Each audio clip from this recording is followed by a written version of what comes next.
que é uma coisa, como a gente já falou, muito importante, né? Assim, é uma disciplina que é muito importante dentro da matemática. Eu acho que tem várias relações com a educação básica que são importantes também, que a gente vai pensando ao longo da aula de hoje. E tem muitas aplicações em outras, não só na física, como em muitas áreas, né? Assim, e às vezes eu acho que é uma disciplina na graduação que é ensinada de uma maneira muito algébrica, né? Embora seja álgebra linear, assim, tem muito a ver com a geometria, né? A gente pode pensar na álgebra linear como uma generalização da geometria analítica, assim, em certo sentido muito geral. Eu acho que na graduação fica um curso muito procedimental e um pouco secundário. Não sei se vocês tiveram essa sensação. Assim. Fica um curso que a gente, sei lá, não leva muito essa disciplina. Não sei como foi a experiência de vocês na graduação. Foi legal? Não, foi por aí também. No de reunião, você uma parte muito computacional, de ficar escalonando matriz, analisando. Coisas assim, né? E foi quando também começaram, eu lembro que na álgebra linear foi um momento onde começaram a aparecer esses termos que a galera no começo não explica muito o que é. Tipo assim, eu lembro quando começaram a falar tal coisa, um espaço vetorial. E vai embora. Então vamos falar sobre isso. Estou fazendo agora, e aí realmente eu acho que muita coisa muito abstrata, só na álgebra mesmo. E aí, por exemplo, às vezes eu tenho bastante dúvida com questão de geometria, né? O que eu estou formando e tal. Normalmente é o que o professor diz, não, mas vamos pular aqui a geometria, E aí sempre eu não lembro deles terem, do meu professor no caso, ter feito algum desenho de coordenadas e tal, para desenhar uma geometria, né? Então, eu tive até uma dúvida hoje na aula sobre o professor passou sobre base, né? Você muda uma base e tal, e aí o seu vetor é escrito de uma maneira diferente, tem novas coordenadas, dependendo da base. E aí aquilo na minha cabeça, geometricamente, eu estava tentando entender. Aí no final da aula eu fui perguntar para ele, e ele falou, não, mas é como se eu desenhasse. Aí ele foi desenhando, aí fez total sentido, mas em aula ele não fez. E eu acho que quanto à disciplina de álgebra linear mesmo, tem uma questão ainda sobre a prova, porque a prova aqui, quando você faz na unificada, você tem a opção de marcar não sei. E se você não marcar a resposta não sei, mas você marca uma resposta errada, eles descontam pontos. Então é uma pressão ainda maior para você responder as perguntas. A avaliação foi uma coisa muito tensa. Parece que é um concurso, né? Você não tinha antigamente. Você marcava na resposta errada, você podia passar. Pois é. Vira um pouco. Eu acho que vira um jogo de gato errado, né? E você, Dani? Então, acho que eu não sabia como esse que o Daniel falou. E eu ainda tive um programa seríssimo em álgebra linear 2. Esse é um período que eu praticamente não estudei. Eu passei, eu fui para o nacional, passei no área diferente, estudei muito. Mas assim, como eu acho que eu estava no período que eu estava fazendo acho que 3 estágios na minha faculdade, eu falei assim, quer saber, eu vou ter uma matéria que eu vou ter que ficar reprovada e vai ser essa daí, eu seria a cara. Aí no final a gente falou assim, não desiste, eu falei, vou tentar. Só que eu acho que eu não aprendi de fato, eu acabei decorando o que eu precisava para fazer a prova no passado. Então assim, pra mim acho que é uma lacuna, assim, eu acho que linear de eu não ter aprendido isso direito, depois um erro meu também não ter corrido atrás para poder entender os conceitos que eu passei e falei, agora passei, eu estou livre, vou seguir a faculdade. Então, eu tenho essa sensação também, porque uma vez eu dei esse treino de álgebra linear aqui no PEMAT, eu tenho alguns anos disso. E tinha alunos fazendo a disciplina que eram de várias origens, aqui da UFRJ, e tinha alguém, tinha da Rural, tinha da UERJ, tinha da UF, e todo mundo não sabia legal a álgebra linear, assim, mais do que cálculo. Então, é uma disciplina que é muito central, muito importante, é muito legal, eu gosto muito de álgebra linear, mas ela fica meio assim, no escanteio. Assim, eu acho que, olhando para o conteúdo em si, eu acho bem menos complexo do que a gente estuda, tipo cálculo mesmo. Sim. Então não era para ser uma parada assim, sabe? Mas eu acho que tem fiz igual o professor dela, chega no final da aula para desenhar, parece que ele está fazendo um lance meio clandestino, né? Tipo assim, pô, eu posso fazer isso na sala, como é só você aqui? Por que não faz isso? Eu acho que na física a gente aprende álgebra linear quando estuda mecânica quântica. Porque você, assim, tem, digamos, rudimentos no curso de álgebra linear, fica tudo aquilo meio solto, aí quando você faz quântica dá uma amarrada, você entende o que você... Ah, é isso, sabe aquela coisa, ah, é para isso que serve, ah, é assim que faz. Então eu acho que é bacana. E aí, assim, devia ter, não acho que todo mundo que faz álgebra linear e é da matemática devia fazer quântica, não é isso, mas acho que devia entender para que serve minimamente, né? Porque dá um outro propósito. Sim, e é bom que eu vou ouvir como é que isso, a aplicação disso em quântica, que eu não sei, também vou amarrar dessa maneira. Mas eu acho que seria legal saber quântica, assim, para quem faz licenciatura em matemática, mas eu lembro que quando eu fiz física 3 ou 4, sei lá, tem... Física 4 deveria ter, digamos, o que a gente chama de física moderna, que é um nome horrível, que é relatividade, quântica. Mas era tudo fórmula, também não entendi nada. Pois aí as pessoas ficam muito presas em, não, aí sabe as formas de contração relativística, de dilatação do tempo. E o conceito em si fica perdido aí. Eu lembro quando eu cheguei lá, eu fiquei meio animado, assim, vou aprender essas coisas, não aprendi nada, só as fórmulas. Mas enfim, vamos lá. Então, meu objetivo aqui hoje é falar de autovalores de autovetores e uma coisa que se chama forma canônica de Jordan. Não sei se vocês ouviram falar, que tem a ver com autovalores de autovetores. Mas para chegar lá, você não viu ainda autovalores de autovetores, chegou. Eu vi na IC, não sei. Mas na disciplina não. Tá.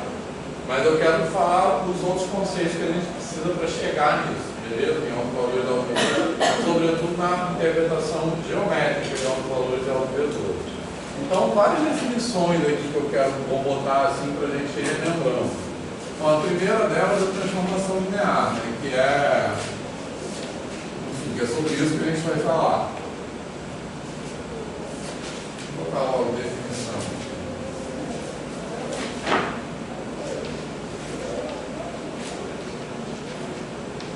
E olha só, isso que eu vou falar aqui hoje não tem escrito em lugar nenhum, tá? Não tem PowerPoint, não tem nota de aula, não tem nada. Então vocês têm que tirar foto se quiserem, tá?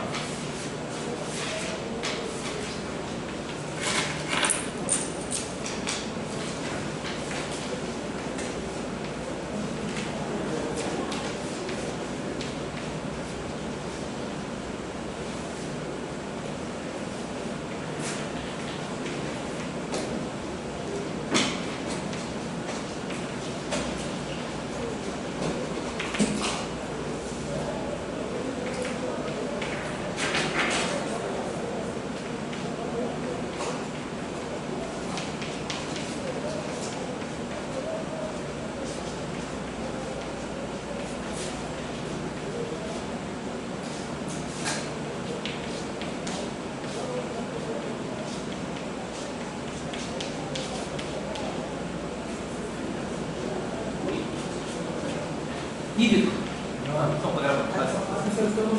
A gente achou que ele tinha começado a gravar, mas tá gravando sim. Tá gravando? Tá gravando, tá vermelhinho ali, gravar. Beleza. Então, olha só, essa é a definição de transformação linear. Aí quero fazer vários comentários sobre isso, né? Aqui já tem uma ligação importante com a educação básica, que é matrizes. A gente sabe que transformações lineares são representadas por matrizes, né? Mas da onde vem isso? A primeira coisa que eu quero falar, beleza? Na verdade, antes disso, bom, algumas observações. Então, aqui tem que... A minha letra meio que alguns são U e alguns são V, tá? Então, aqui eu tenho T de U mais V igual a T de U mais T de V. Beleza? Tranquilo? Então, uma primeira observação que é muito boba, mas acho que é importante, é pensar o seguinte: uma transformação linear é uma função, tá? Certo? É um tipo especial de função, porque às vezes a gente tem um monte de nomes que é a mesma coisa sequência. Uma sequência é uma função. O que é uma sequência? É uma função com domínio em N, beleza? A gente vê um monte de nome, se a gente não ficar ligado, eu acho que fragmenta as coisas, tá? Então a primeira observação é que uma transformação linear é uma função, é um tipo especial de função. E como a gente vai ver, é um tipo muito especial. Tá legal? Beleza? Bom, antes disso, ainda algumas observações. Eu coloquei uma definição mais geral, assim, de uma transformação linear do Rn no Rn, tranquilo? Certo? As contas que a gente vai fazer aqui hoje, só para ser mais, para caber dentro da aula, vão ser do R2 no R2, tá? E a transformação linear que a gente precisa para resolver a EDO de segunda ordem do oscilador harmônico é de R2 em R2, beleza? Mas aí eu vou dar para ver como essas contas se generalizam, do Rn no Rn, beleza, pessoal? Tranquilo? Bom, outra observação é justamente a ideia de espaço vetorial. Todo mundo sabe o que é um espaço vetorial? Ou não? Um espaço vetorial é um conjunto, é uma estrutura algébrica, né? Então, eu posso pensar assim, que é uma estrutura algébrica inspirada na estrutura do Rn, beleza? Certo? Então, o espaço vetorial a gente pensa nele como um conjunto de vetores. E justamente quem se caracteriza algo como um vetor, né? Em matemática é isso aqui. É a possibilidade da gente somar e da gente multiplicar por escalar. Beleza? Tranquilo? Então, o que é um espaço vetorial? Eu não vou botar a definição completa aqui, mas é isso aqui. Beleza? É um conjunto munido de uma soma, aqui também, de um produto por escalar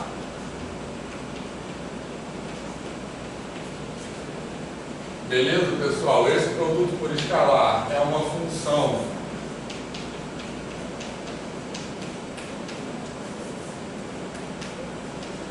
que é definida dessa forma, né? Uma operação que é definida dessa forma.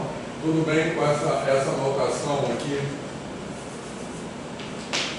Para os físicos, essa notação faz sentido. Não, o que quer dizer? Essa notação quer dizer, é como a gente representa operações em matemática.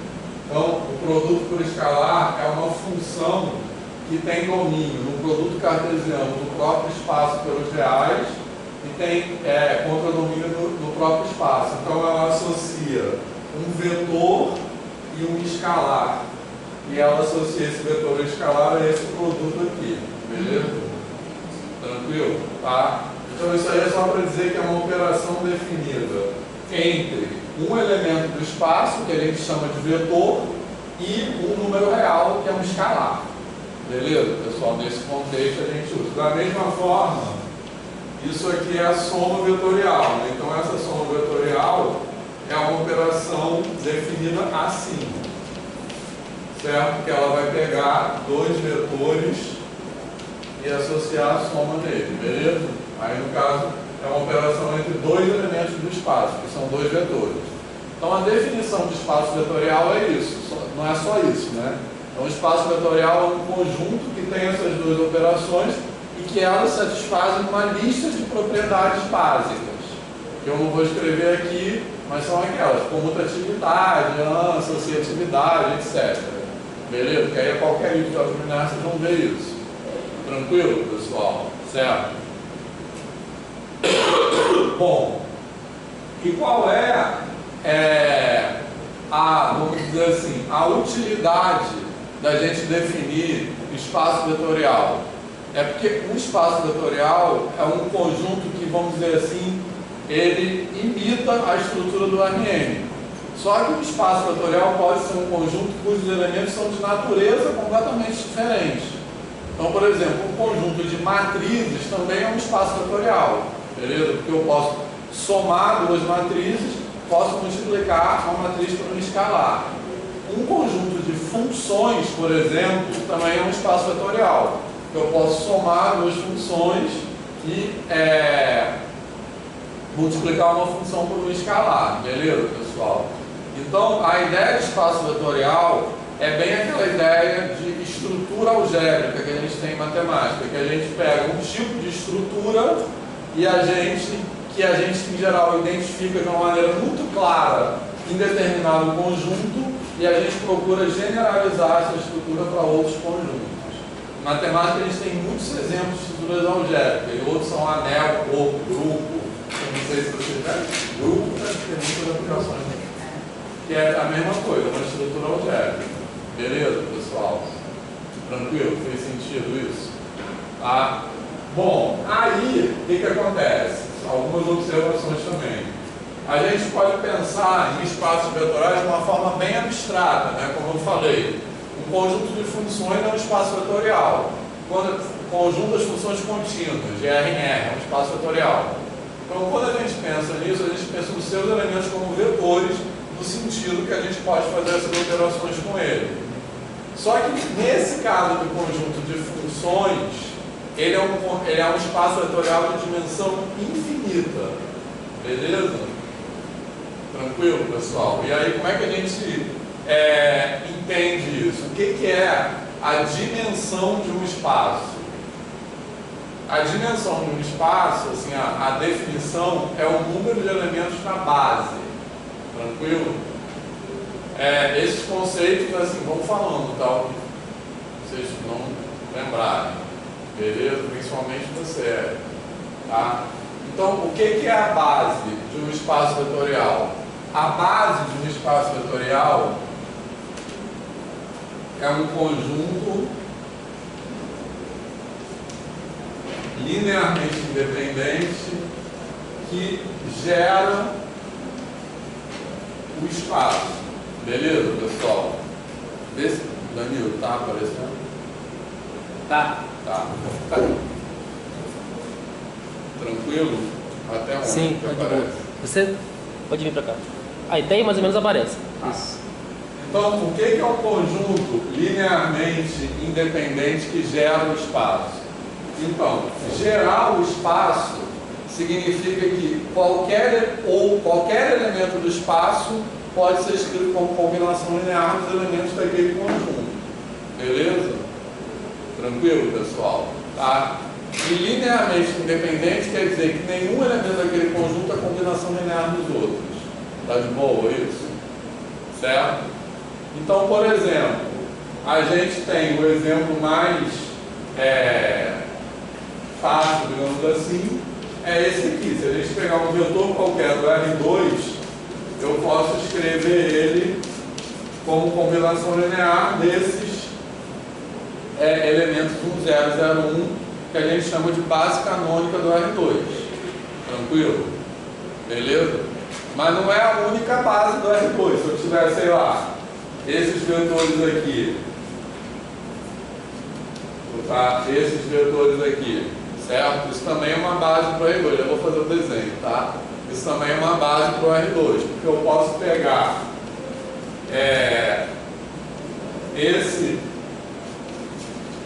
um vetor qualquer xy e encontrar esse A e esse B de tal forma que esse xy se escreva como combinação linear desses dois. Tranquilo, pessoal? Certo? Beleza? Agora, se eu tiver, por exemplo, isso aqui, ó. Isso aqui não é uma base, tá certo? Porque embora eu tenha dois vetores, um é múltiplo do outro.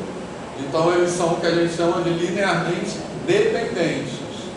Então se eu tiver, por exemplo, o vetor 1, 3 aqui, eu nunca consigo escrever o vetor 1, 3 como combinação linear desses. Beleza? Então isso aqui não é uma base. Tranquilo? Certo? E aí a gente pode demonstrar que qualquer base do R2 tem dois elementos. Se eu botar um terceiro elemento, ele pode continuar gerando o R2, mas ele vai ser linearmente dependente dos outros. Beleza? Tranquilo, pessoal? Então isso que é uma base. Certo? Então por que o R2 tem dimensão 2? Porque uma base para R2 tem dois elementos. Tranquilo, pessoal? Certo? Eu posso pensar isso geometricamente, eu gosto de pensar assim. O que é a dimensão do espaço? É o número máximo de eixos mutuamente ortogonais que eu posso colocar dentro daquele espaço, ortogonais 2 a 2.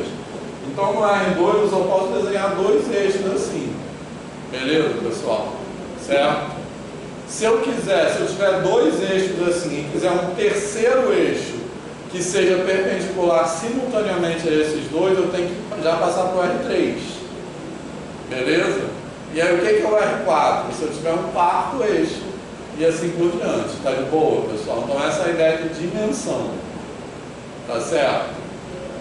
Tranquilo? Então, com isso eu posso perceber que se eu tiver um espaço vetorial, por exemplo, formado por funções, como eu falei, o conjunto de todas as funções contínuas, ou de todas as funções de classe C1, diferenciadas, coisas assim. Isso vai ser um espaço vetorial. Por quê? Porque satisfaz isso aqui. Mas vai ser um espaço vetorial de dimensão infinita. Por que dimensão infinita? Porque eu não consigo uma base finita para esse espaço. Fez sentido? Ou seja, eu não consigo. O que seria uma base finita? Eu teria que ter um conjunto finito de funções tal que qualquer outra função fosse combinação linear daquelas. Eu não tenho isso. Tipo assim, 10 funções que qualquer função no mundo seja combinação linear daquela. Beleza? Combinação linear que nem todo mundo entende, né? Somatório multiplicado por escalares. Beleza, pessoal? Certo? Então eu posso ter espaços vetoriais de dimensão infinita. Beleza? Tá tranquilo isso? Tá? Fala. Essa segunda aqui? base, não Essa aqui. Isso, ela não é canônica. A gente chama de base canônica essa base aqui. A base que a gente chama assim de base canônica, isso não é um conceito importante, só porque canônico quer dizer tipo padrão, né? Assim. Seria tipo a base mais simples. A base canônica do Rn é quando são os vetores 1, 0, 0, 0, 0, 1. Né? Do R3 seria 1, 0, 0, 0, 1, 0, 0, 0, 1. Mas esse é um nome só que se dá, entendeu? Beleza? Tranquilo, pessoal? Certo? Bom, e aí, falando de espaços vetoriais de dimensão infinita, certo? Pode parecer uma coisa viagem, mas não é. Espaços vetoriais de dimensão infinita são muito usados. Daqui a pouco a Tereza vai falar. Dos espaços de dimensão infinita. Exatamente. É o espaço das funções de onda. Dependendo do problema, pode ter dimensão infinita ou finita. Então não é uma coisa viagem, tá? É uma coisa que é muito usada também. Principalmente quando a gente fala de EDP, de equações diferenciais parciais, que daqui a pouco a Tereza vai dar um exemplo. A gente pode, uma maneira de pensar numa equação diferencial parcial é pensar nela como uma equação diferencial ordinária em um espaço de dimensão infinita, beleza? Mas depois a gente dá mais alguns exemplos para ficar mais claro, tranquilo? Mas eu só quero dizer que não é uma elucubração, tá? Espaço vetorial de dimensão infinita tem uma área da matemática que se chama análise funcional que trabalha exatamente com isso. E não é uma coisa viagem, é uma coisa que tem muitas aplicações, beleza? Certo? Bom, outra observação ainda sobre a definição de espaço vetorial é que eu posso ter também muito comum, em vez dos reais, eu posso ter os complexos, tá? Então a gente vai falar, quer dizer, esse escalar aqui, em vez de ser um número real, pode ser um número complexo. Então a gente pode ter essa definição, na verdade, que eu escrevi aqui, que a gente chama de espaço vetorial real, certo? Onde o corpo de escalares são os reais. Mas eu posso ter espaços vetoriais complexos e hoje vai aparecer, tá? Nos exemplos que eu vou dar, vai aparecer, que é normal, mesma coisa, em vez de multiplicar por um real, multiplico por um complexo. E também tem muitas aplicações, inclusive para resolver o oscilador harmônico, a gente usa espaços complexos, tá? E tem um caso que aparece números complexos, beleza, pessoal? Certo? Bom, e de forma mais abstrata, mas aí é só uma curiosidade, eu posso ter, em vez de reais complexos, eu posso ter um corpo qualquer, né? Um outro corpo, aí já mais viaja um pouco, né? Posso ter corpos mais bizarros, então eu tenho outros tipos de espaços vetoriais, tá? Beleza? Mas a gente vai ficar aqui com os espaços vetoriais reais e complexos e a princípio de dimensão finita, certo? Nos espaços vetoriais de dimensão infinita eles têm outras propriedades bizarras, tá? Inclusive uma que eu falei na aula passada, que eu falei que o operador derivada, que associa cada função à sua derivada, ele é uma transformação linear, que ele satisfaz aquilo ali. Só que em vez de ser definido no Rn, ele está definido no espaço de funções. E apesar de linear, ele é descontínuo. Então, coisa que em dimensão finita nunca vai acontecer. Porque se é linear, é contínuo. Beleza, pessoal? Tranquilo? Certo? Alguma pergunta? Tá? Fez sentido isso tudo? Olha, eu achei. Pessoal.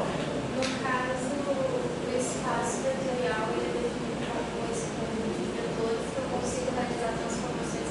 Óbvio que tem outras propriedades, mas que, assim, que a gente disse aqui, um conjunto de vetores que eu consigo realizar as transformações lineares, a partir disso as outras propriedades que eu consigo.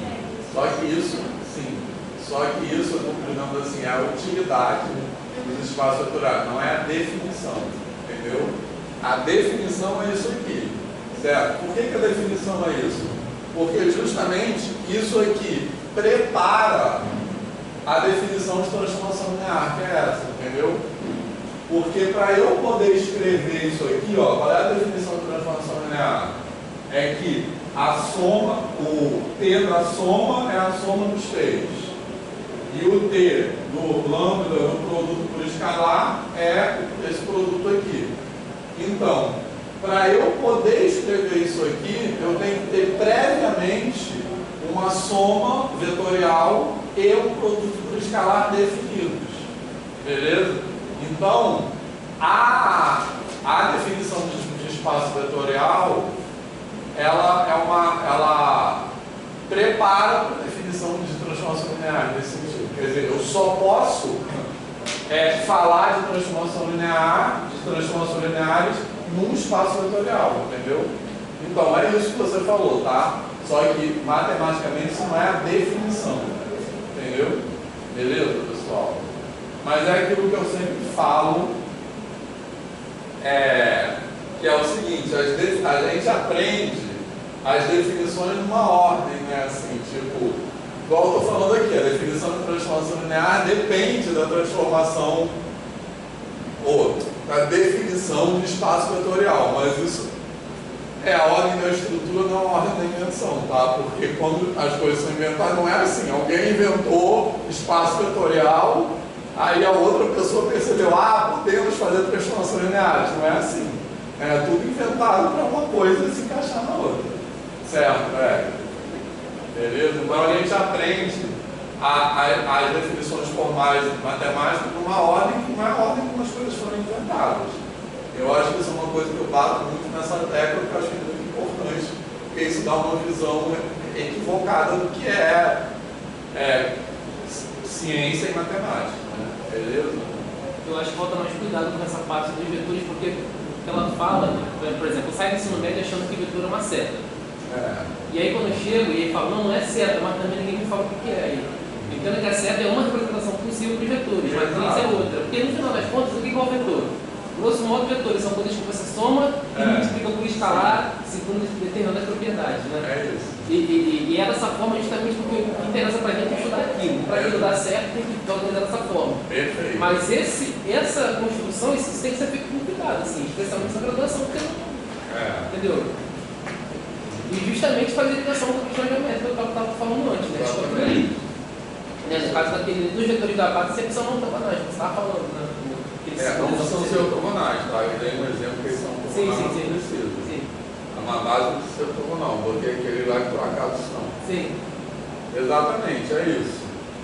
Nesse sentido, assim, se os alunos soubessem disso antes de chegar na mecânica quântica, porque a função de onda é um vetor de estado, né? A gente escreve o estado do seu sistema. E ele é um vetor, ele tem todas as propriedades de um vetor, mas os alunos têm muita dificuldade. E assim como um vetor, você pode escrever em bases diferentes. Então, você pode escrever a função de onda como na base das posições, na base dos momentos, na base, né?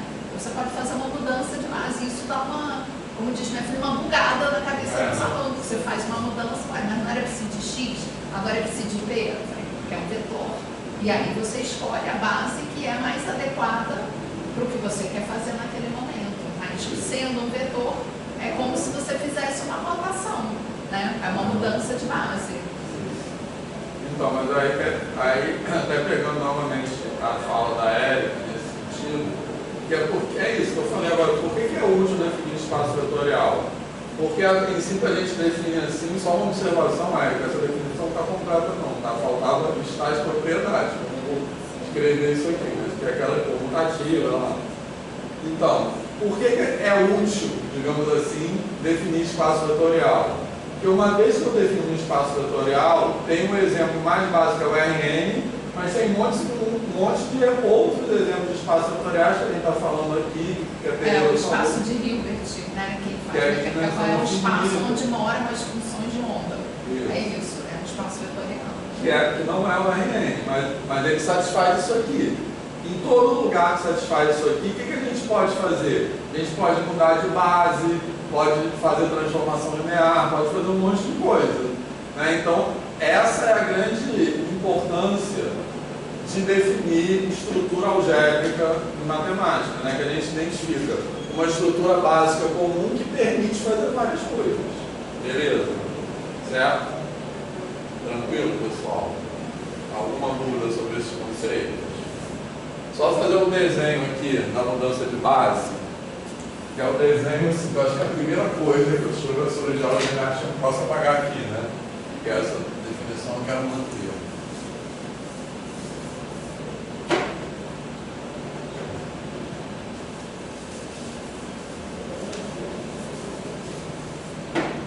Então, olha só.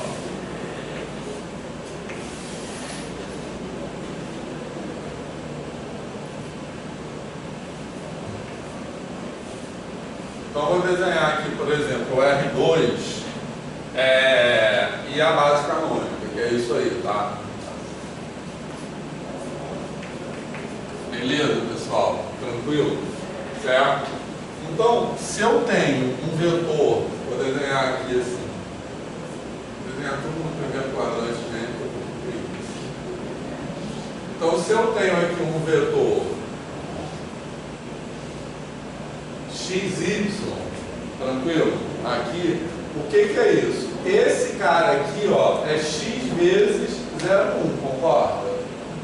Beleza? Esse vetor aqui, ó, é y vezes 0,1 não, 0.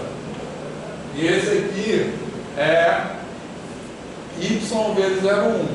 Então, eu estou representando geometricamente a soma vetorial. Tá legal? Então, esse cara aqui, ó, é a soma vetorial desse com esse. Beleza? Tranquilo? Bom, mas aí eu posso pegar outra base. E como eu falei, uma base não precisa ser ortogonal. Tranquilo? Uma base é simplesmente, não precisa nem ter os vetores do mesmo tamanho, né, com o mesmo módulo. Uma base é simplesmente um conjunto linearmente independente e maximal, né? Que quer dizer que gera o espaço. Beleza? Então eu posso pegar um vetor aqui assim e um aqui assim. Botei de tamanhos bem diferentes. Eu quero um desenho que não seja ortogonal, tá? Calma. Vou desenhar aqui dentro também no primeiro quadrante para ficar bem evidente que não é ortogonal, beleza, pessoal? Tranquilo? Tá? Então, geometricamente, o que é escrever esse vetor que está em azul aqui como combinação linear desse, né? Assim, em vez de ter essa base, ela gera novos eixos, beleza? Se eu prolongar esse vetor aqui, eu vou ter um eixo e aqui eu vou ter um eixo, beleza? Tranquilo? Então, o que eu vou fazer para escrever esse vetor azul como combinação linear nesses dois? Eu vou projetar ele de forma paralela. Tá paralelo aqui, mais ou menos, não tá? Beleza, pessoal? Vou desenhar até mudar aqui também. Tá? Tranquilo? Tá? Então, olha só, esse vetor que eu obtive, vou chamar esse aqui de U e esse aqui de V. Então, esse vetorzinho azul que eu obtive aqui, ele é o quê? É um A, não, é um B, vezes esse vetor V aqui, beleza? E esse vetorzinho aqui, ó, ele é o quê? Ele é um A vezes U. Então, assim que eu estou escrevendo esse vetor aqui como A vezes U mais B vezes V. Tranquilo? Certo? Então, repare que eu não mudei o vetor de posição. Eu só escrevi ele de forma diferente. Tranquilo? Então, esse mesmo vetor aqui, ele é XY, né? A representação dele na base canônica é XY e a representação dele nessa nova base, que eu vou chamar de beta, é AB. Tranquilo? Então, a base beta que eu estou chamando aqui é esses vetores U e V aí. Beleza, pessoal? Tranquilo? Então, quando eu escrevo isso aqui, né, que na base beta as coordenadas desse vetor são A e B, é uma forma resumida de escrever isso aqui, cuja representação geométrica é isso, eu estou mudando de eixos. Em vez de ter esses eixos que são chamados de eixos canônicos, eu estou colocando novos eixos. Beleza, pessoal? Tranquilo? Tá de boa isso? Sim. Então esse é o primeiro desenho, embora o meu tenha ficado numa zona, assim, mas deu para entender, né? Então é o primeiro desenho que deveria ser feito em álgebra linear, né? Para explicar o que é a mudança de base. Eles ficam só fazendo as contas. Tranquilo, pessoal? Tá? Bom, aí, até na fala do Danilo também, já tem uma discussão em relação à educação básica que é importante, que em geral na educação básica não se aprende vetores em matemática, né? Se aprende vetores em física, né? E eu acho que deveria falar de vetores em matemática na educação básica, né? Só aprende vetores quando vai aplicar para forças, né? Por exemplo. Né? Assim. Pelo menos botar uma pulga atrás do orelha, gente. Matriz pode ser um vetor também, tá? Então, mas é porque agora eu quero falar de matrizes. E para falar de matriz, aí eu acho que fica muito louco, porque se fala em matrizes, em matemática, mas sem fazer conexão com vetores, matrizes de uma forma bizarra, tá? Então eu quero falar um pouco de matrizes agora, beleza, pessoal? Posso apagar isso aqui? Tirei foto já. Hã? Mandei foto já no Instagram.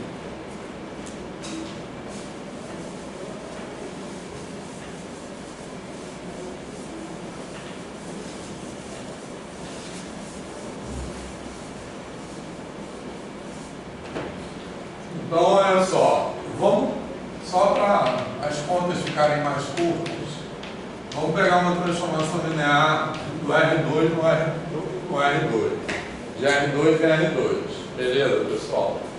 Certo? Então, como eu falei no começo, uma transformação linear é um tipo de função que tem, é um tipo muito especial de função, certo? Então, em particular, no cálculo, as transformações lineares são aquelas que a gente usa para aproximar outras funções, né? Como eu já falei várias vezes, e a gente vai falar mais disso daqui a pouco, certo? E ela é um tipo de função muito especial, porque tem essa definição aqui, tranquilo? Não há qualquer função que tenha essa definição. Tá? Eu poderia ter uma função de R2 em R2, sei lá, f de xy igual a x2 mais y2 xy, por exemplo. Isso aqui é uma função de R2 em R2, mas que não satisfaz isso aqui. Então ela não é linear. Tá legal? Certo? Agora, uma consequência direta dessa definição é assim, qual é a cara de uma transformação linear? Certo?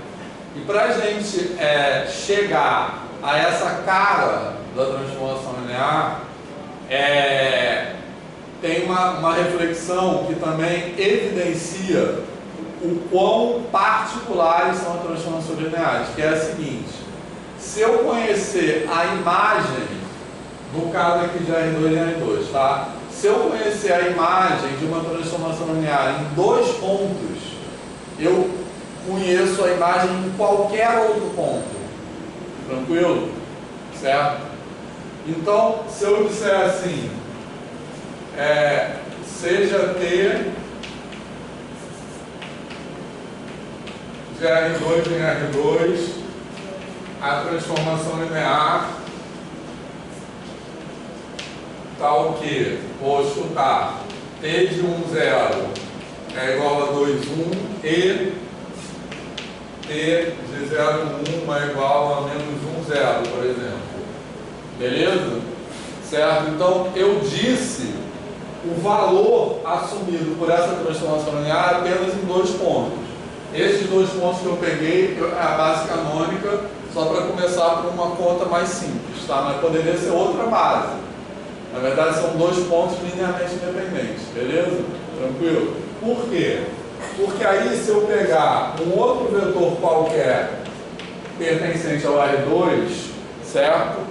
Eu escrevo ele como combinação linear desses dois, beleza? Então, isso me permite calcular T de xy, certo? Então, quem vai ser T de xy? Vai ser T disso aqui tudo.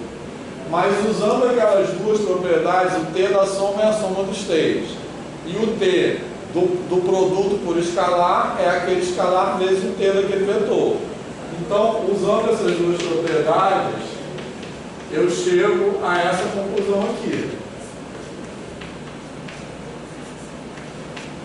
Beleza, pessoal? Agora, quem é T de 1, 0 e T de 0, 1? T de 1, 0 é 2, 1, que eu chutei um exemplo qualquer, e T de 0, 1 é menos 1, 0. Vou botar menos 1, 0, 1. Vou botar menos 1, 3, para não sumir as coisas. Tá? Um número qualquer, beleza, pessoal? Tá? Então, quanto vai dar isso aqui? Vai dar 2x menos y, vírgula, x mais 3y. Tá de boa? Certo? Então, o que eu quero destacar aqui é isso que eu falei, né? Isso é uma coisa muito particular, certo? Se no enunciado desse exercício eu não tivesse essa informação, que isso é uma transformação linear, eu nunca poderia determinar, conhecendo o valor dela em 2 pontos, ser capaz de determinar a fórmula geral dela, ou seja, o valor dela em outro ponto qualquer.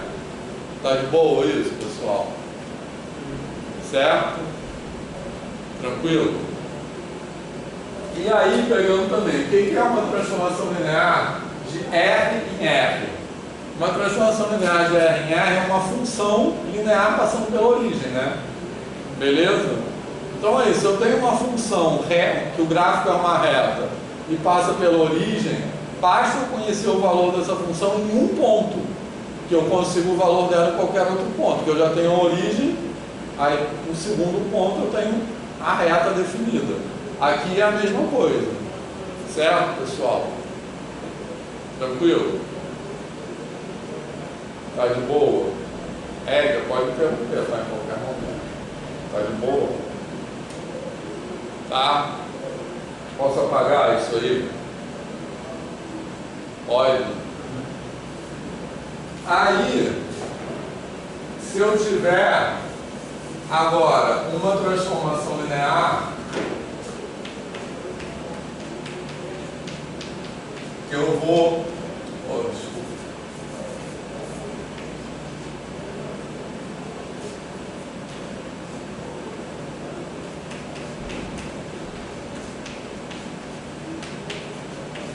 Tranquilo? Eu vou ter essa informação aí. Beleza? Que é a mesma coisa que eu estou colocando aqui, só que eu estou dando essas letras aí. Certo? T de 1, 0 é AC e T de 0, 1 é BD. Tá?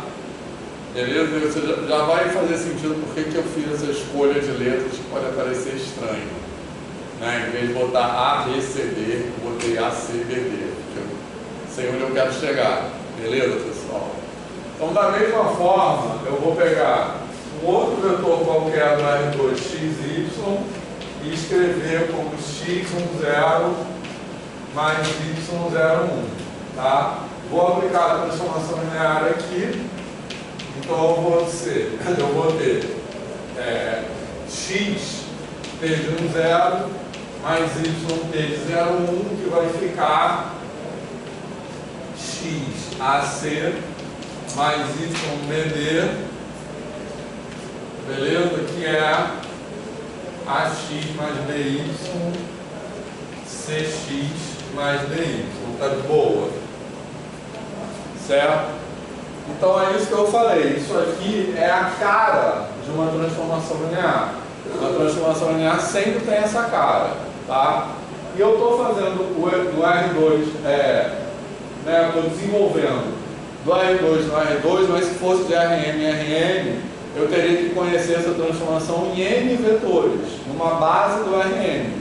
Porque aí qualquer outro vetor eu escreveria como combinação linear daqueles e eu poderia desenvolver e teria essa cara aqui. Tranquilo, pessoal? Certo?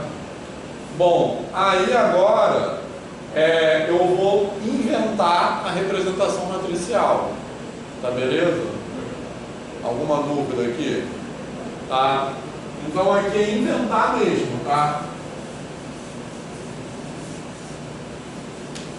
Aí eu vou sacar que se eu escrever isso aqui assim, ó,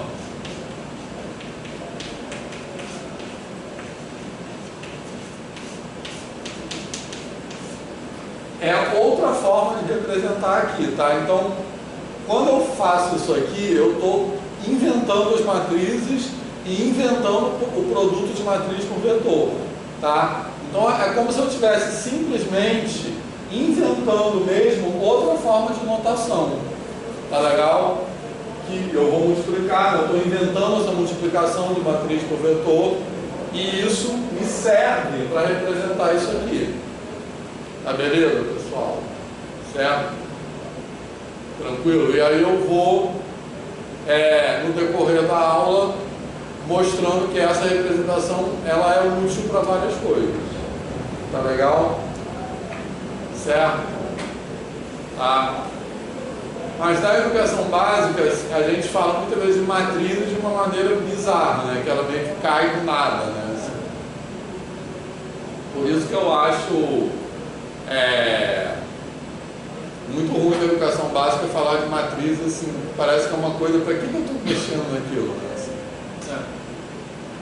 aí começa a fazer coisas, beleza, pessoal? Certo? Então daí vem a representação matricial.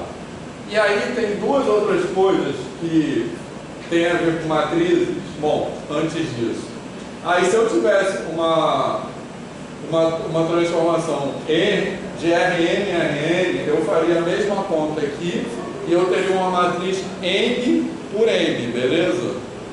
Tranquilo? N linhas que eu teria aqui. Aqui eu teria um vetor, beleza? Do Rn. Então, eu multiplicaria assim, beleza, pessoal? Tá? Então eu teria que ter N colunas e N linhas, porque o resultado dessa multiplicação tem que ser um vetor de N coordenadas. Então, eu inventaria o mesmo tipo de multiplicação, só que eu teria que ter essa dimensão, né? N por N, para isso aqui dar certo, beleza? Tá tranquilo? Tá? Só fazer um contraponto assim, que você está tentando mostrar as similaridades entre um vetor e uma matriz, e aí assim, indo para o lado da mecânica quântica, essas coisas são bem distintas, porque lá o vetor te descreve um estado e a matriz é sempre um operador. Né? Então é um operador linear, 90% das vezes, né? E o operador está ligado à grandeza que é mais importante, que é o observável. Que, como diz o nome, é o que você consegue observar. Né? Então, o vetor de estado não é uma coisa que você veja. Ele dá suporte, mas assim, tem muita discussão filosófica se ele tem uma natureza ontológica ou epistemológica. Se ele é uma coisa física e existe de fato, ou se ele é um artefato matemático para a gente conseguir, né, medir as coisas que a gente observa. E já as matrizes, que são, né, os operadores não. Elas estão relacionadas a um observado. Não, mas aqui a similaridade é a única na maneira que a gente opera, né? Porque de fato a gente vai pensar nisso com assim, objetos matemáticos de natureza diferente, porque o vetor vai ser um elemento do espaço e a matriz é uma função que age naquele espaço. Então, nesse sentido, a única questão aqui é que a gente inventa uma forma de multiplicar e essa forma de multiplicar que eu posso pensar no vetor como uma matriz coluna, porque tudo funciona, mas a única unificação é essa, né, digamos assim, beleza? Mas a gente vai pensar aqui nisso, como o vetor é um elemento do domínio do contradomínio e a matriz é a função que opera ali, beleza? Então é nesse sentido também que a Tereza falou, tranquilo? Certo? Enfim. Bom, aí outras duas coisas sobre matrizes, que tem muito a ver com isso. E uma é essa que eu falei, o produto matricial, tá legal? Então, uma coisa, eu não sei se na época, na educação básica, vocês se perguntaram, assim, que fica uma coisa meio doida na educação básica, né? Por que a soma matricial é definida daquela maneira, a soma de duas matrizes é coordenada, e o produto de duas matrizes é aquela coisa louca, que você multiplica a linha de uma pela coluna da outra. Fala, sobre isso, eu estava, porque esse tempo atrás, quando eu estava nesse autovalores, a gente usava matrizes, né? A gente estava utilizando matrizes. E aí eu comecei a pesquisar muito sobre isso, porque tinha esse produto que é linha por coluna, um produto que ele é dito como um produto comum de matrizes, mas tem um produto que é escalar, aí tem um produto externo também, que são diferentes. E aí eu estava tentando ver cada um. Mas cada produto desse é inventado para representar determinada coisa. Sim, Expliquei um pouquinho, daqui a pouco a gente explica de novo. Então, mas nessa sua pergunta que é importante entender que tudo chama produto, a gente usa essa palavra produto. Por quê? Porque tem certas propriedades que são parecidas com um produto de números, entendeu? Mas a gente inventa essas operações para elas representarem determinadas coisas. Então, por exemplo, produto por escalar, né? Que é o produto de um vetor por escalar, ela representa uma dilatação do vetor, beleza? Mas aí tem produto interno, produto vetorial, que tudo chama produto, mas são operações diferentes. E a gente usa a palavra produto porque ela se comporta algebricamente um pouco como um produto, entendeu? Beleza? Então, esse produto que eu estou falando aqui é o produto matricial, que é o produto entre duas matrizes e que dá outra matriz, tá? Mas por que esse produto é dessa forma? A linha de uma pela coluna da outra? Porque esse produto é inventado para representar composição. Então, uma transformação linear é uma função, certo? Então, a gente vai representar a composição de transformações lineares. Beleza, pessoal? Tranquilo? Então, isso vai ficar... posso apagar aqui? Então, agora eu já sei que uma transformação linear pode ser representada por uma matriz dessa forma aqui, tá? Então, eu não vou fazer a conta até o final, porque se eu fizer eu vou errar. É porque essa conta eu sempre me enrolo com os índices, mas vocês vão entender o que eu quero chegar. Então, vamos pensar numa transformação linear, aí eu vou usar essa notação aqui.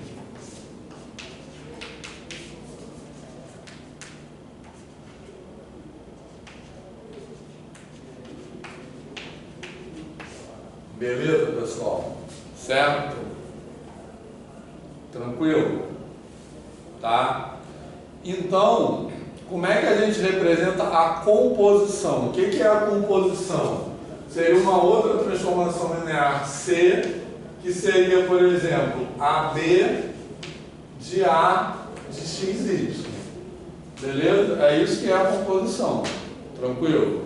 Tá? Aí, o que é A de XY? A de xy é isso aqui.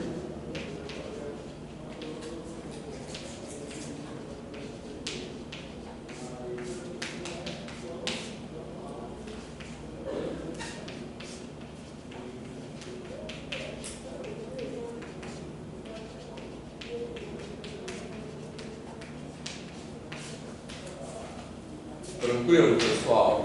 Certo? Isso aí é o A de xy. Então, o que é o B de A de xy?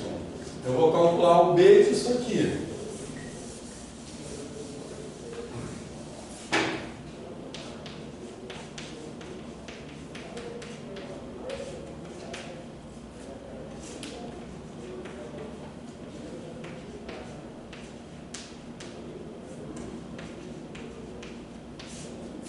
Multiplicado pelo vetor cujas coordenadas são isso aqui, tá?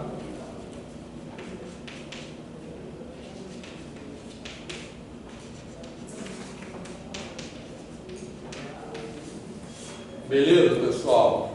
Tranquilo? Aí eu vou fazer essa conta aqui. Eu tenho preguiça, mas se vocês quiserem eu faço até o final, tá? Mas acho que já deu para entender onde eu quero chegar. Quando eu fizer essa conta aqui, no resultado dessa conta, os coeficientes que vão aparecer aqui são exatamente, acho que já dá para ver isso, né? São exatamente aqueles coeficientes que correspondem ao produto das matrizes A por B. Beleza? Então, por isso que eu defino o produto das matrizes A por B daquela forma. B vezes A, né?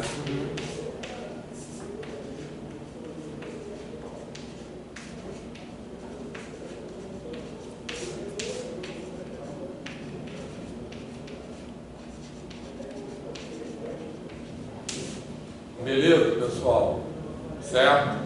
Se vocês fizerem essa conta até o final, vai dar direitinho isso que vai aparecer. B11 vezes A1 mais B12 vezes A21 vai aparecer direitinho. Tranquilo? Então, esse produto matricial, ele é definido dessa forma para representar composição. Então, eu estou falando no caso 2 por 2, mas poderia ser outras dimensões, tá? Desde que para multiplicar matrizes, tem que ter uma compatibilidade entre as dimensões, né? Que o contradomínio de uma tem que ser igual ao domínio da outra, para eu poder multiplicar. Beleza? Tranquilo? E a outra coisa, então acho que na educação básica isso aqui fica meio solto, tá? E do jeito que é dado na educação básica, é melhor não dar, eu acho, porque fica uma fórmula doida, meio assim, é assim porque é, né? E a outra coisa da educação básica que também é muito assim, é muito importante, é a ideia de determinante, que a gente vai usar aqui para calcular autovalores e autovetores. Beleza? Então, alguém aqui sabe, a gente aprende a calcular determinante, né, na educação básica. Certo, pessoal? Tá? Mas alguém sabe aqui a interpretação geométrica de determinante? O que é determinante? Tem relação com área, né? Tem relação com área, beleza? Não tenho a menor ideia da interpretação geométrica do determinante. Então, tem relação. Nenhuma. Tem relação com área, certo? A gente pode fazer, vou deixar essa conta como exercício, vou dizer qual é a conta que a gente tem que fazer, beleza? Eu posso apagar isso aqui? Calma. Não, antes de falar determinante, falar só um pouquinho mais sobre voltar a falar sobre aquela matriz de uma transformação linear. Beleza, pessoal? Então, olha só. Não, vou falar outras coisas antes e já eu volto a falar de determinante. Falar mais um pouco sobre transformação linear geometricamente. Então, a gente já sabe disso aqui, né? Que escrever assim, só para...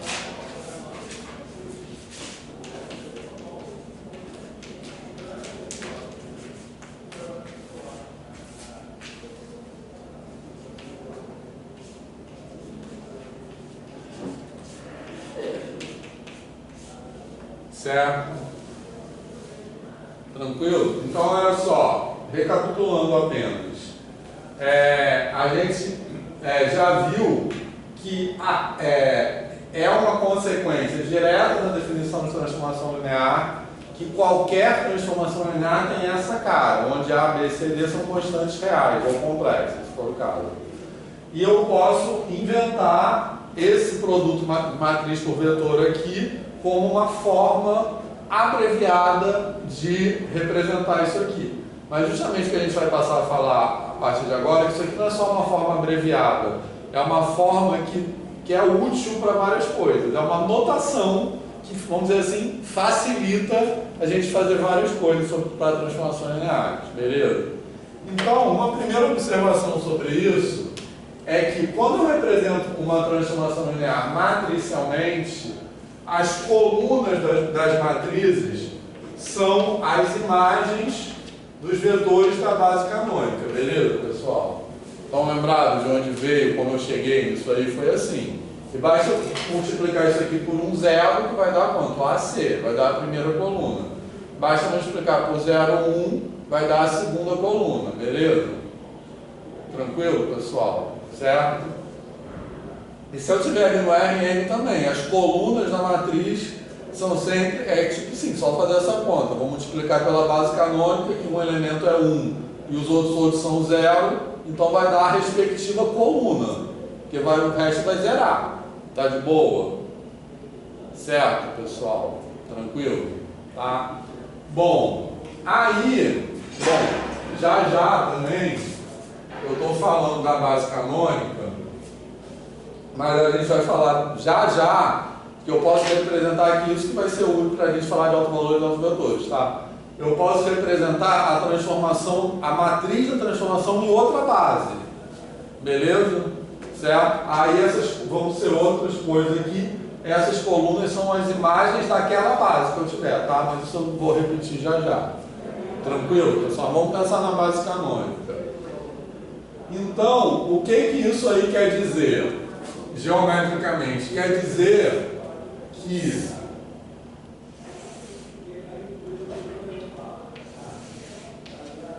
vou desenhar aqui a base canônica. Vou desenhar um quadradinho aqui, formado pela base canônica, beleza? Tranquilo? Tá? Bom, aí eu vou pegar esses vetores aqui, que são as imagens da base canônica, AC e BD, e vou desenhar aqui também. Faz de conta que o AC... Faz de conta que o AC é esse e que o BD é esse. Beleza, pessoal? Tranquilo? Certo? Aí, como a transformação é uma transformação linear, então o que eu tenho aqui? Ó? Eu tenho que esse vetor 1, 0 é levado nesse vetor aqui, tá? E esse vetor 0, 1 é levado nesse vetor aqui, beleza? Como a transformação é linear, esse vetor aqui, que eu não vou desenhar, mas que ele é a soma desses dois, ele é levado em quem? Na soma desses dois. O que isso quer dizer? Que a imagem desse quadradinho que eu desenhei ali é esse paralelogramo. Tranquilo? Então esse paralelogramo rosa é a imagem desse quadradinho. Tranquilo? Certo? Beleza? E o que a gente pode fazer uma conta simples e chegar à conclusão é que o determinante daquela matriz é a área desse paralelogramo. Tranquilo? Já vou mostrar que conta é essa, tá? Mas antes disso, mais do que isso, ó, viu, Tereza? Essa que é a interpretação geométrica. É essa área aqui. Se fosse no R3 seria um volume. E se for no R4 é uma medida n-dimensional. Beleza? Tranquilo? Mas, de forma mais geral, vou apagar isso aqui. Eu vou fazer um desenho aqui. Posso apagar essas letras aqui? Não lembro ou não? Tá, é que eu vou fazer um desenho que é que é o seguinte, esse desenho que eu vou fazer é legal de fazer no GeoGebra, tá? Mas ele e eu tenho certeza que eu já fiz isso alguma vez, só que eu não achei e dá um trabalhinho fazendo no GeoGebra. Eu não consegui fazer, mas é super legal fazer no GeoGebra. Inclusive a gente pode fazer mudança de base de transformação linear no GeoGebra e a gente visualiza o autovetor e o autovalor assim de uma maneira linda. Mas eu não consegui fazer isso, mas eu vou tentar fazer para até a próxima aula. Um hobby de feriado, beleza? Mas olha só, o que vai acontecer? Se eu multiplicar esse vetor aqui por 2, por exemplo, beleza? Eu vou ter isso aqui, não vou? Certo? Então, esse vetor aqui é o dobro desse. Concorda? Aí, pela linearidade, quem é a imagem dele? É o dobro da imagem do outro. Então, se esse vetorzinho aqui é a imagem dele, o dobro dele é a imagem do outro, beleza? Então, a imagem desse retângulo que eu desenhei agora é esse novo paralelogramo aqui, que tem, cujo lado é o dobro do lado do outro, tá beleza? Tranquilo, pessoal? Certo? Aí, o que vai acontecer? Se eu desenhar aqui uma grade quadriculada, 1 por 1, essa grade quadriculada vai ser transformada nessa grade de paralelogramos aqui, pelo mesmo argumento, que eu vou multiplicando de um lado e multiplicando de outro. Beleza, pessoal? Certo? Tranquilo? Tá? Então, isso é uma maneira geométrica de entender o efeito de uma transformação linear. Então, geometricamente, a interpretação daquela definição de transformação linear é assim: uma transformação linear transforma paralelogramos em paralelogramos, entendeu? Porque ela preserva paralelismo, beleza? E preserva a soma vetorial. Então, se eu desenhar esse quadriculado branco, ele é transformado em paralelogramos, tranquilo? E o desenho que esses paralelogramos formam fica, assim, dá uma ideia geométrica do que aquela transformação linear está fazendo. Por exemplo, se essa transformação linear for uma rotação, o que vão ser esses paralelogramos? Vão ser só esses quadradinhos aqui rotacionados, de 45 graus, por exemplo, alguma coisa assim. Beleza? Certo, pessoal? Tranquilo? Então, nesse sentido, o que é o determinante? O determinante, eu posso pensar nele como sendo a área desse paralelogramo aqui, ou de forma mais geral, a razão entre as áreas. Entendeu? Certo? Porque, tipo assim, essa razão é comum, né? A razão entre a área desse paralelogramo aqui e a área desse quadrado é a mesma razão da área desse paralelogramo aqui e o retângulo do qual ele é a imagem, tá beleza? Então, o que é o determinante de uma matriz? O determinante de matriz é o quão ela deforma áreas. Tá legal? Fez sentido isso? E aí no R3 vai ser volumes e assim por diante, tá? E isso é importante fazer sentido, porque daí vem o determinante jacobiano, que depois, se der tempo, a gente talvez fale nisso, que é aquele negócio que a gente multiplica dentro de uma integral múltipla quando faz mudança de variáveis de integral. Certo? Então ele tem a ver, vem dessa interpretação geométrica de determinante. Mas aqui fez sentido isso? Sim. E essa representação está até relacionada com a ideia de alto valor, né?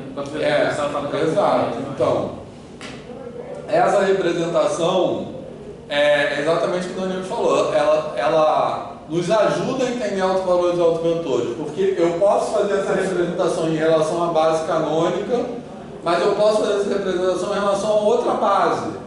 Então, às vezes, quando eu mudo de base, eu tenho uma representação que me ajuda a entender melhor o efeito daquela transformação linear. Mas isso já eu vou voltar a falar quando falar de alto valor e de alto vetores, entendeu? E isso é super legal fazer em GeoGebra, porque eu posso ficar mudando a matriz e mudando a base. Então, às vezes eu tenho uma mesma matriz, aí eu mudo de base, aí esse desenho vai mudando. É muito legal isso. Uma pena que eu consegui. Eu tenho isso em algum lugar, mas eu não consegui achar. Tem um canal do YouTube, que fala em inglês, é o Three Blue One Brown. Maravilhoso esse Muito canal. bom. Como chama? Amo. Three Blue, One Brown. Ah, É um cara que ele falar. tem uma anomalia no olho e o olho dele é 3 partes azuis e uma parte castanha. Ele tem uma explicação da braquistócrona, que sei. é maravilhosa. Que a braquistócrona, você liga 2 pontos, é a curva que leva menos tempo para chegar de um ponto ao outro, que não é uma sim. reta. É. Né? Aham. E assim, a explicação que ele dá de por que é isso, que é o cálculo de variacional, de achar mínimos e tal, é muito bacana. Ele tem alguns cursos, ele tem um monte de coisa legal assim, né? Ele tem alguns cursos. E ele é um cara da matemática, né? Então, na física, a gente, essas pinças, né? Essa coisa da braquistócrona é... Nossa, eu não conheço esse canal. Nossa, é muito Mano, legal. ele tem alguns Super cursos. bem feito. E tem um pi estilizado, que é meio um bonequinho que vai seguindo, dando as explicações. Assim. Legal. Então é a introdução mesmo. É super. Ele tem um curso de cálculo, das equações diferenciais e tem um de álgebra linear. E aí no de álgebra linear tem uma aula sobre transformações lineares que ele faz a animação justamente disso, né? Quando você faz a transformação linear, É bem legal. e aí a matriz da transformação justamente vai indicar onde que esses vetores da base vão parar depois da transformação, né? E aí o autovetor justamente é um vetor que ele fica ali no próprio subespaço geral. Exatamente. Tudo isso no vídeo, assim. Super Eu vou mandar bem essa para ele. cuidado. Esse canal e tem outro que chama Veritácio. Isso eu conheço. Esse também é Esse show. também Esse é é mais de física. E o Three Blue One Brown é mais de matemática. São os meus favoritos. Assim. Legal. Esse Veritas eu conheço, né? O outro não. Tem um canal que é de ciência geral que eu gosto muito, que chama... Acho que é Ponto em Comum. E esse eu não conheço. Esse é legal, mas ele fala de todas as áreas. De biologia, de todas as áreas. Fala bastante de astronomia, assim. Fala de coisas de matemática também legais. É bem bacana esse canal. Assim. Ele fala de uma... E ele fala assim, às vezes tem problemas que parecem simples, e ele fala como aquilo, uma coisa que tem às vezes anunciado simples pode levar a coisas surpreendentes. Assim. Ele tem essa pegada. Mas beleza, pessoal? Então, o autovetor é isso que o Danilo falou, é aquele que não muda de direção. Isso tem várias utilidades que a gente já vai ver. Certo? Vamos falar mais um pouco antes de ir para o intervalo, né? São 3 horas, agora tem tempinho.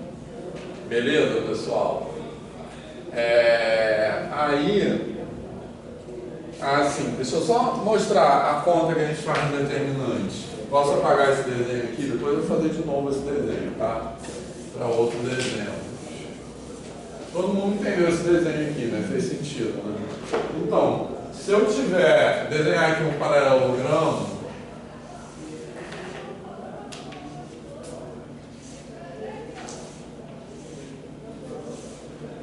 faz de conta que aqui, por exemplo, é AC e aqui é BD. Tranquilo? Essa conta, tipo assim, é conta de área de paralelogramo mesmo, tá?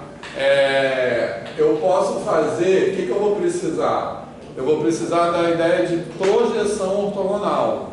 E para isso eu preciso de produto interno. Então, para fazer essa conta toda aqui, tem muitos passos, tranquilo? Mas não sei se vocês lembram dessa fórmula aqui, ó, que o produto, a projeção, por exemplo, posso representar assim, de um vetor sobre o outro, é o produto interno desses 2 vetores sobre a norma desse ao quadrado vezes esse. Lembra dessa fórmula aqui? É uma fórmula que também a gente poderia demonstrar, mas que ela dá a projeção de um vetor sobre o outro. Beleza? E aí eu posso pegar, se eu pegar assim, ó, eu posso desenhar um vetor ortogonal a esse vetor AC, por exemplo. Tranquilo? Para ele ser ortogonal ao vetor AC, eu posso pegar, por exemplo, pode ser assim, menos AC, menos CA. Esse é o truque para eu conseguir vetores ortogonais no R2.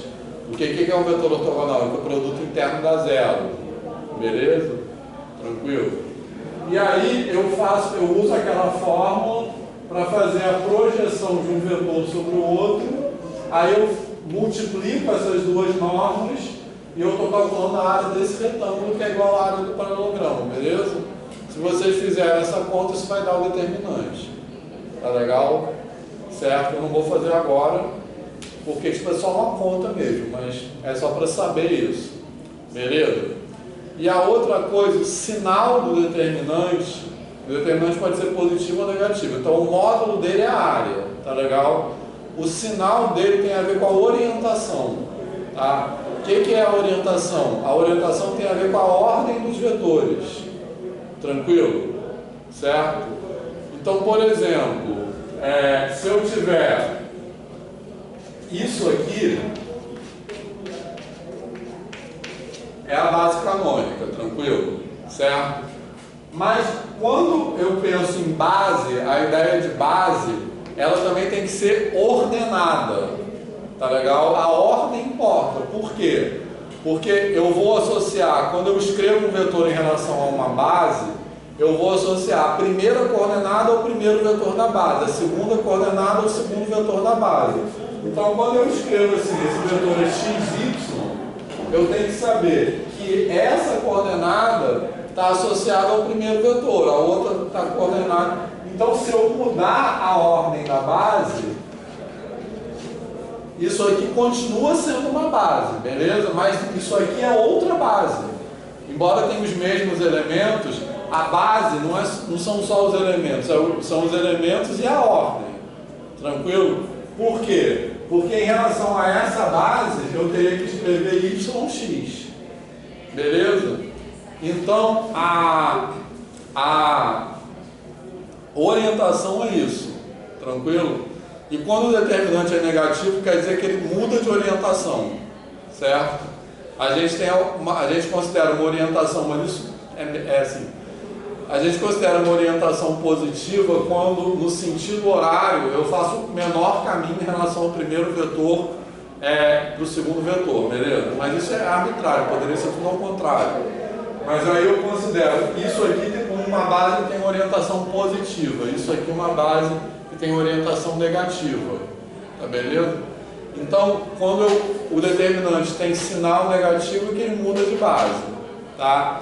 Isso no R2 é uma conta simples, no R3 já fica mais complicada, no R4 é mais complicada, mas isso tem a ver com uma teoria que é mais geral, que é de operadores multilineares alternados.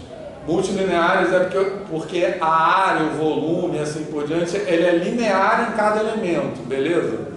Quando eu multiplico, por exemplo, um retângulo, quando eu multiplico um lado, a área é multiplicada por aquela constante.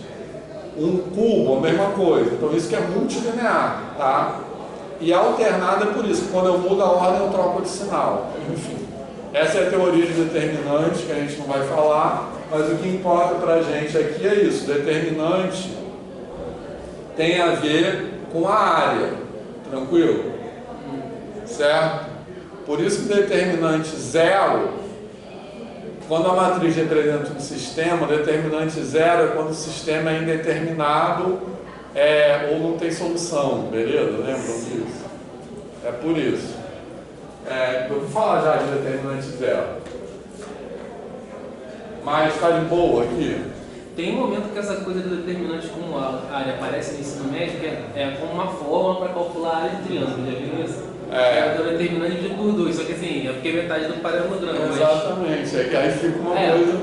E tipo assim, a questão lá, você tem um triângulo, um plano cartesiano, com vértices, né, nos pontos tal, qual é a área? E aí essa tese é só dessa forma, mas... Eu nunca vi isso. A parada assim, super... eu sei que tem isso que os alunos falam. Mas assim, totalmente aleatório. Você tá lá, tipo assim, porque em geometria calcular de triângulos é uma parada, né, que tem, sei lá, 1 milhão de maneiras de fazer. Essa é mais uma, entendeu? E cada maneira vai atender lá no exercíciozinho que o cara quer. E aí você decora todas essas maneiras e... Agora, a relação com isso daí, obviamente, passa batido. Agora, isso da base ordenada, eu nunca tinha parado para pensar. Claro que faz toda a diferença, 001 ou 010. Mas nunca pensei no ordenamento positivo, né, fazendo no sentido horário. Nunca pensei nisso. E no R3 é aquela chamada regra da mão direita. Entendeu? Que é isso, que aí não é só horário e anti-horário, né? Mas é isso, porque quando eu mudo a ordem, então uma base não é só um conjunto, é um conjunto ordenado. Então quando eu posso ter os mesmos elementos, mas quando eu mudo a ordem eu tenho outra base, porque os vetores vão aparecer representados de outra forma. Beleza? Tranquilo?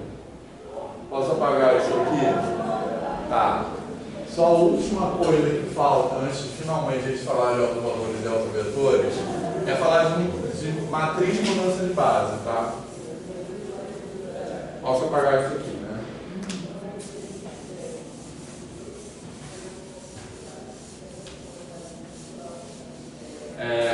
Então, olha só, vamos pensar agora em mudança de base, certo? E aí já vamos fazer um exemplo de autovalores e autovetores. Então, se eu tenho, por exemplo, aqui, vou botar uma base UV, eu vou chamar de U, U1, U2 e V1, V2, beleza, pessoal? Uma base do R2 diferente da base canônica, tranquilo? Tá? Aí eu tenho um vetor XY qualquer no R2 e eu quero escrever esse vetor XY em relação a essa base. O que quer dizer isso? Eu vou botar outra letra aqui, vou chamar de P e Q. PU mais QV, beleza? Então esse P e Q são números reais. Tranquilo? Certo? São números reais que eu vou escrever esse vetor como combinação linear daquela base. É aquele desenho que eu fiz no começo. E aí eu vou representar aqui, eu vou dizer que esse vetor XY, eu vou escrever ele assim, né? Com isso eu quero dizer que a representação dele em relação a essa base é P e Q. E aí de novo, por isso que eu tenho que ter a ordem. Eu tenho que saber que P é o coeficiente que multiplica U e Q é o que multiplica V. Se eu trocar a base de ordem, isso aqui vai trocar de ordem também, beleza, pessoal? Mas aí como é que eu determino isso aí? Eu vou resolver um sistema, concorda? Tá? Então eu vou ter XY igual a P vezes P1, U2 mais Q vezes V1, V2, que vai dar P1 mais Q V1 P2 mais Q V2, beleza, pessoal? Certo? Agora, isso aqui eu também posso representar matricialmente, concorda? Certo? Eu posso escrever matricialmente agora que XY vai ser igual a U1, U2, V1, V2, PQ. Beleza? Tranquilo? Então, uma matriz também serve para representar, além de representar uma transformação linear, eu também posso interpretar como representando uma mudança de base. Então, quem é esse vetor aqui? Esse vetor está escrito na base beta, concorda? E esse vetor aqui está escrito na base canônica, que em geral eu represento pela letra epsilon, tá? A base canônica, beleza? Tranquilo? Então, quem é essa matriz aqui? É o que a gente chama de matriz mudança de base de beta para epsilon. Tá? Eu uso essa letra I para representar em geral, às vezes é M também. Mas eu uso essa letra, em geral se usa a letra I para representar a matriz de mudança de base, por quê? Porque esse I é de identidade. Significa que essa matriz, ela simplesmente reescreve aquele vetor em outra representação, tá legal? Ela não muda o vetor, eu estou mudando a representação, a interpretação dessa multiplicação matricial. Beleza, pessoal? Beleza? Tranquilo? Tá? Então, quando eu coloco os vetores que formam a base na forma de coluna, eu obtenho essa matriz. Mudança de base de beta para epsilon. Tá legal? Certo? E a mudança de base? A matriz de mudança de base de epsilon para beta vai ser a inversa disso aí, tá? Vai ser a matriz inversa disso aí. Eu estou fazendo o processo inverso. Tá de boa? Tá. Dani, tá de boa? Tá.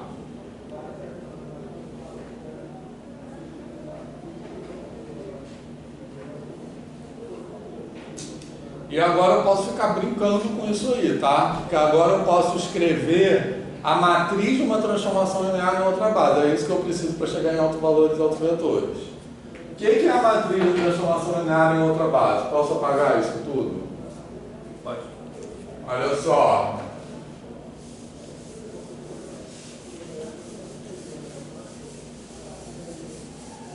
Se eu pegar isso aqui, ó, eu vou escrever T.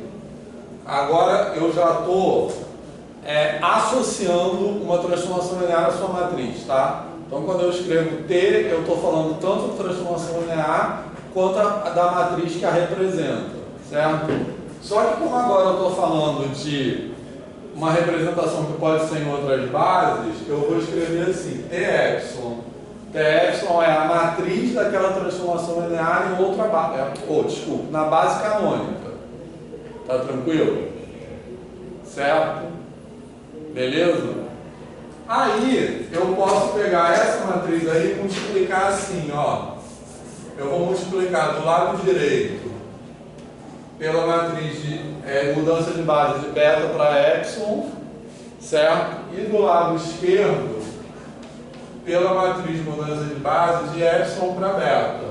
O que esse produto aí faz? De novo, o produto matricial é uma composição. Tranquilo? Certo? Então, quando eu entrar com um vetor, vou jogar um vetor aqui. Aí falta U. Beleza? Certo? Desculpa. Eu vou jogar aqui um vetor U escrito na base beta. Tá legal? Certo? O que esse produto matricial, esse operador, vai fazer com esse vetor? Né? Eu vou multiplicar ele aqui, né, do lado esquerdo. Então a primeira coisa vai ser essa matriz aqui, vai transformar ele no próprio vetor U escrito na base canônica, concorda? Certo?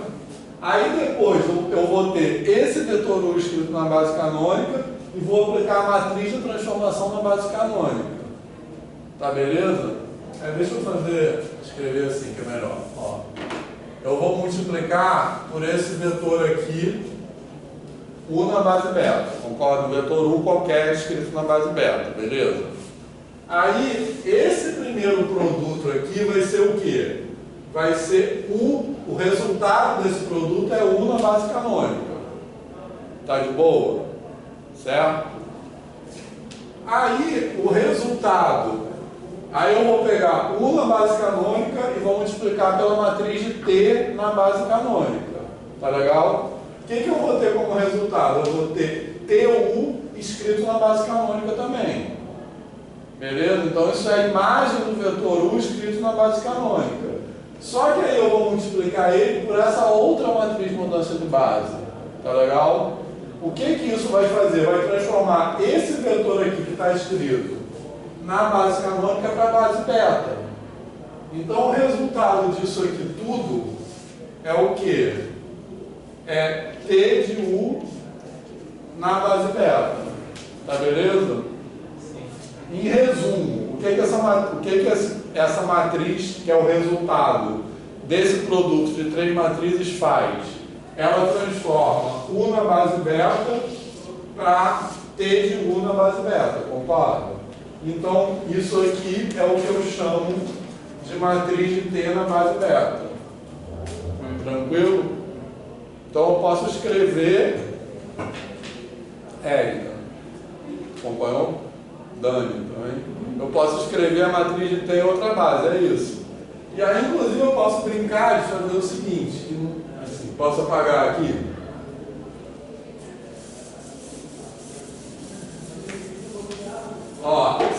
por exemplo, se eu fizer só assim,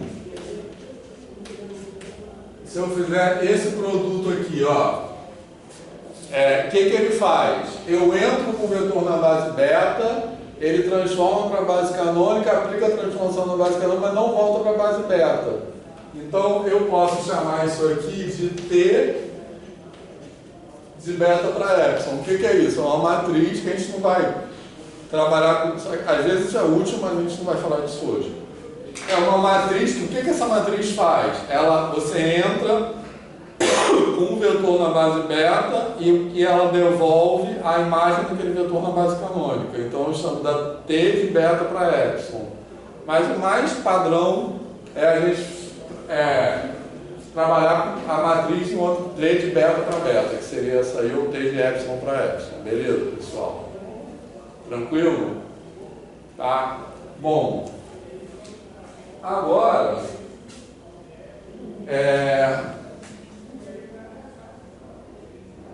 antes do... Bom, agora é os valores de outros vetores, tá? Vocês querem fazer um intervalo antes? Sim, né? Porque ele já vai... Muita informação por enquanto. Ou tá de boa? Tá. Vocês também? Aqui eu tenho os exemplos maceteados que eu fiz a conta em casa, os exercícios para dar o que eu quero. Espero que a conta esteja certa. E na volta a gente vai fazer.